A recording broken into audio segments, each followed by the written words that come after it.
Conor. Now, just hours after the First and Deputy First Ministers appealed for a peaceful marching season, there was an incident involving two Sinn Féin MLAs and a police Land Rover following the Tour of the North parade in North Belfast. The Culture Minister, Carol McKillen, was slightly injured after she tried to help party colleague Gerry Kerry, who was carried along hanging onto the front grille of a police Land Rover. The DUP has accused him of trying to obstruct the police. The incident was recorded by Sinn Féin.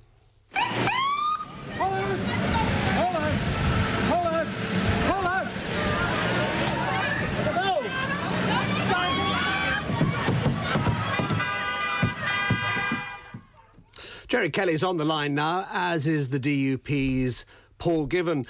Gerry Kerry, given that this is a time when cool heads are called for, was this an appropriate thing for you as an MLA and indeed a police board representative to physically block a police Land Rover going about its business? Morning, Conor. And I don't know how you physically block a 10-ton Jeep, but I mean, fair enough, that's your comment. If you have watched the video, then you will know that this incident was not isolated, that this was when things had calmed down. And we talked to the police on an ongoing basis, and they've said publicly that they don't remember. This was straight after there was a number of breaches of pre-age commission determination. The police have always said they will not move in because it would make the matters worse, and we have frankly accepted that as long as they follow up at a later moment. They then proceeded to arrest a young man in the middle of a crowd of residents, a young man from Carrickhill, and his parents were in a distressed state. I am a public representative. I went over to find out on behalf of the parents what was happening to the young man. When I spoke at the first Jeep, the Land Rover, the police officer opened the door. I thought he was very reasonable. He said, I didn't know his mother was there. I'll pull over and we'll take some details. And I thought that would calm the situation down. I said to the people who were there, who were very annoyed, some of his friends, etc., look, we're pulling in. We're going to find out what's going on here. And they moved away from the Jeep. And then the police officer who had told direct lies to me went off. I then tried to rap on the door of another Jeep. He did the same thing. And I stood in front of the Jeep to take attention and so that they could not pull away and talk to me. I am a public representative. I'm also a member of a policing board. I'm there to represent constituents, and I'm also there to hold the police to account. But the point I made originally was this is a time for cool heads, and you were clearly getting very fired up from the footage, and you stood in the way of the Land Rover and tried to block it. Well, I'm not too sure if that's a fair comment from you. In my opinion, I knew exactly what I was doing. And if you watch the whole sequence, you will see me talking to the senior police officer who then arrived on the scene, Chief Superintendent Campbell, and we did calm the situation down. If you want to watch the whole thing, and that's what I was there for. So you've no regrets. Let me finish. Well, if you go on a fight with me, you weren't there. I was there. If you let me put it in context, what happened? Because I have a question for you, and Paul Givan coming in after you. Is it acceptable in any circumstances for a police officer to drive off with any member of the public, never mind a public representative, on the front of the Jeep? I held on. When he moved into me with the Jeep, I nearly lost my balance, and I reached out and grabbed onto the grille. When I grabbed onto the grille, he then took off. Now, if that is acceptable, if you're on here to fight with me, well, I'm not on. That is acceptable.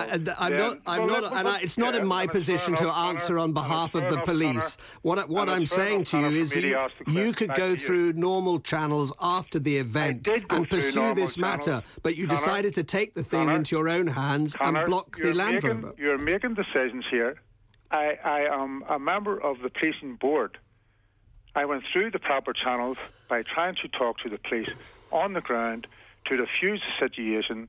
And you are accusing me, along with the unionists, of doing something entirely different. I'm not accusing you of anything. I'm just wondering if you have any regrets at all about the way you handled the situation. No, I don't have any regrets. And in fact, as I said to you before, if you watch the footage the whole way through, you will find out that myself, along with, by the way, some of the police there as well, some of the senior police, actually did calm the situation down. I took the parents then down because we found out where the young man was taken to, the young juvenile, and I brought them down there, two very upset parents. I spoke to the crowd. The crowd calmed down and the crowd moved off. OK, let's bring Paul Givan in.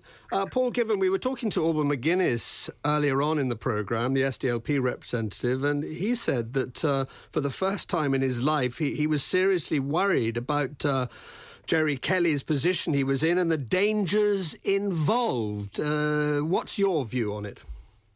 Well, I've watched the footage on quite a number of occasions now, and I, along with many others, are quite disturbed that Gerry Kerry seems to be of the view that he has the authority to step in front of police Land Rovers and call upon them to pull in.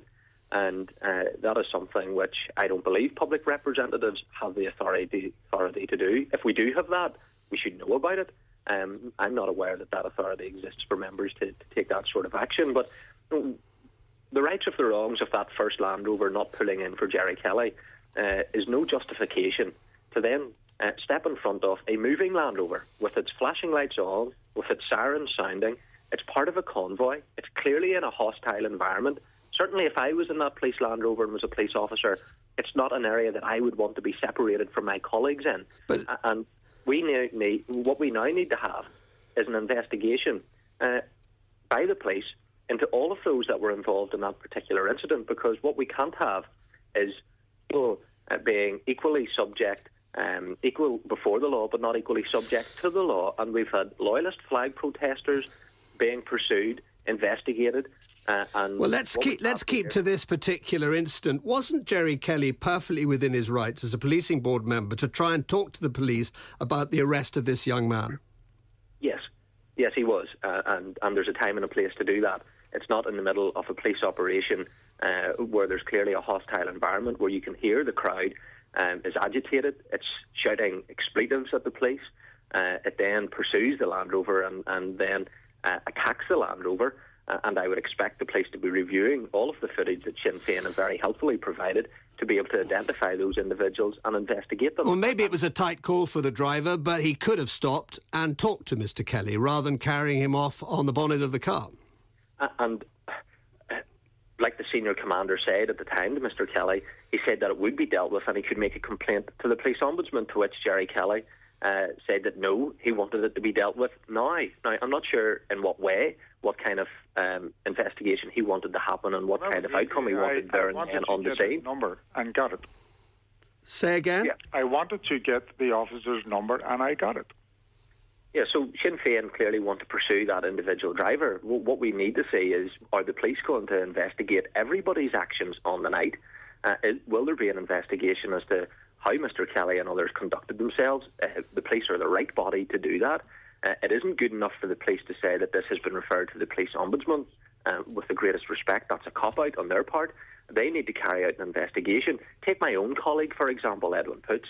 He, whenever intruders came onto his property, discharged his shotgun to defend his property. And he was quite rightly questioned by the police about that activity. Now, is it just DUP ministers? Is it just loyalists? Well, OK. I don't think let's get back to this particular incident. I mean, was it realistic, given the atmosphere, Gerry Kerry, that was surrounding this incident, for the police to stop and get out and talk to you, given the perceived threat they might well have been under? Well, the situation had calmed down and they felt confident enough. I mean, you mightn't have seen this on the footage, but I would say an estimated 40 to 50 jeep loads of police officers were in that vicinity. So to talk about a jeep being isolated is complete nonsense. If you looked at it, there was another 4 or 5 jeeps right behind the one that I was dealing with. And Paul Givan has, I actually think it's because Jim Allister started barking that we have the DUP on now. But I mean, is Paul Givan, since he has watched the footage on a number of occasions, in any way saying that it is acceptable for a police officer or anyone else driving a vehicle to drive off with somebody on their bonnet? Paul Givan? Is that acceptable? Well, that'll be subject to a proper... Well, I'm asking you. Do you think it's acceptable that a Land Rover can be used in that fashion, no matter what the circumstances were, and you have seen all the circumstances in any case? Well, unlike yourself, Mr. Kelly, I don't regard myself as a judge and jury in this particular incident, but you answer the question. To me. Surely you have a view of that as well. Do you believe it's acceptable for anybody to step out in front of any emergency vehicle with its flashing lights on, with its siren sounding, to stop a moving vehicle? I don't believe... As if it's an ambulance. And in answer to your question, yes, I do, which is why I did. Well, that's your opinion. What I believe for my opinion, so I gave it. Well, it is your opinion, but I'm asking for your opinion. What is your opinion of a police officer or any other driver of a vehicle driving off with anyone on the bonnet? Well, Conor, what we have here is a smokescreen. The fundamental point is... Hang on, let him answer, Gerry Kerry. Paul Givan, Are Republicans going to be subject to a police investigation? That's what we need to know. That's the way everybody should be treated before the law and by the authorities of the law. And we clearly have incidents here where Republicans surrounded a Land Rover. The Land Rover was subsequently attacked. That can be clearly seen in the footage. The Land Rovers were part of a convoy. It was moving. A public representative stepped in front of that. It's for the police to investigate. If nothing comes of that investigation, if the Public Prosecution Service don't take it anywhere, that's the due process. But what we need to have very clearly demonstrated is nobody is above the rigours of investigation. Okay, let's move on to a more general point now, Gerry Kerry. Is this going to set the tone for the marching season, this sort of confrontational approach, do you think? Well, it wasn't a confrontational approach until, things, let's be clear about this since you're asking about the wider issue. Things had quietened and calmed down. And what happened in this incident was that and remember I said this at the start, we have had this conversation, the police have said this publicly. There had been breaches of the determination, multiple breaches of determination, less than 20 minutes or half an hour before it. The police have always argued that they do not act on the breaches on the spot. What they do is they look at it later. In the middle of a saturated, and it was saturated, Carrickhill, they chose to move into a crowd. So they were prepared to get out of the jeeps for them, to arrest a juvenile, knowing that it would drive everybody around there,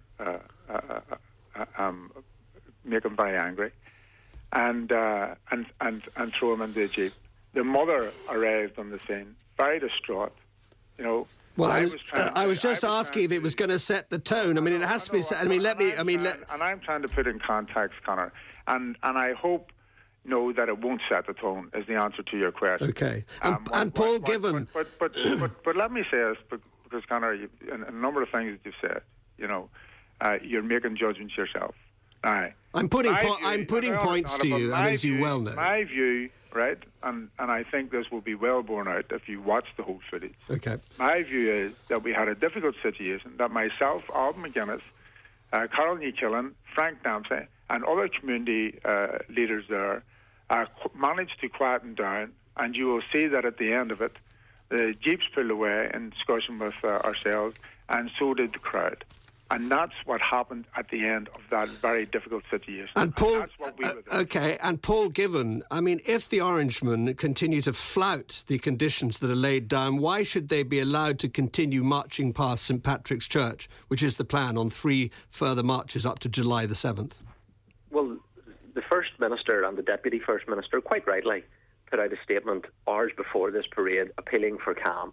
And I was pleased that by and large, the participants of the parade and the protesters against that parade followed that appeal that was made by... but they broke the conditions on which they were being allowed to parade by the Commission. So, my understanding is when they went past St Patrick's Chapel, where the issues are, they complied with that. Now, if people are objecting if people are objecting to bands playing hymns, which is clearly evident on Sinn Féin's video that the spokesman for Carrickhill has said he's disgusted the Parades Commission are going to allow them to play hymns that you can actually see on Sinn Féin's video are ones like, all because we do not carry everything to God in prayer, abide with me. Is that really the level of objection now that Carrickhill residents are going to pursue, that we're not allowed our loyalist bands to play Christian hymns. I'd be very disappointed if that's the approach that's going to be taken. Paul Givan, Gerry Kerry, thank you both very much.